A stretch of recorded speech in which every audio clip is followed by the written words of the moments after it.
الحمدللہ رب العالمین والصلاة والسلام علی سید المرسلین اما بعد فاعوذ باللہ من الشیطان الرجیم بسم اللہ الرحمن الرحیم وَإِن كُنتُمْ جُنُبًا فَاطَّهَّرُوا۔ اللہ تبارک و تعالیٰ ارشاد فرماتا ہے کہ اگر تم جنبی ہو تو پاکی حاصل کرو۔ اللہ تبارک و تعالیٰ کے اس ارشاد سے ہمیں یہ سمجھ آ گیا کہ اگر انسان ناپاک ہو جائے تو اسے پاکی حاصل کرنا چاہیے۔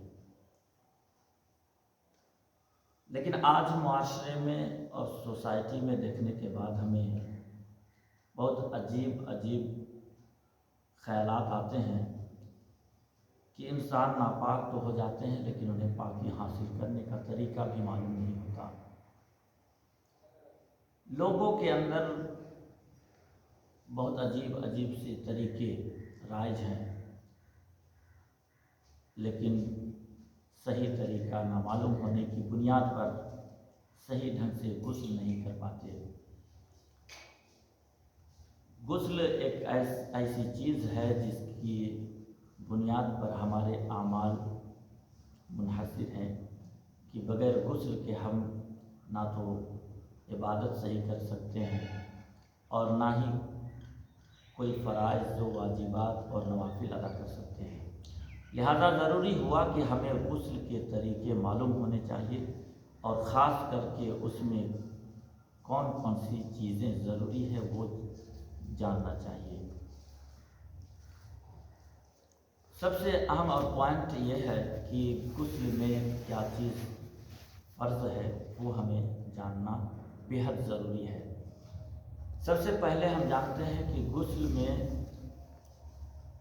کون سی چیز فرض ہے، تو آپ اس بات کو ذہن پہ نوٹ کر لیں کہ سب سے پہلے غسل میں کلی کرنا فرض ہے، پھر جو ہے ناک میں پانی ڈالنا، پھر سارے بدن پر پانی بہا لینا۔ اب اس کی کچھ تفصیل ہے، آج ہم اور آپ جو دیکھتے ہیں یا غسل کرتے ہیں اس میں بہت ساری خامیاں ہوتی ہے۔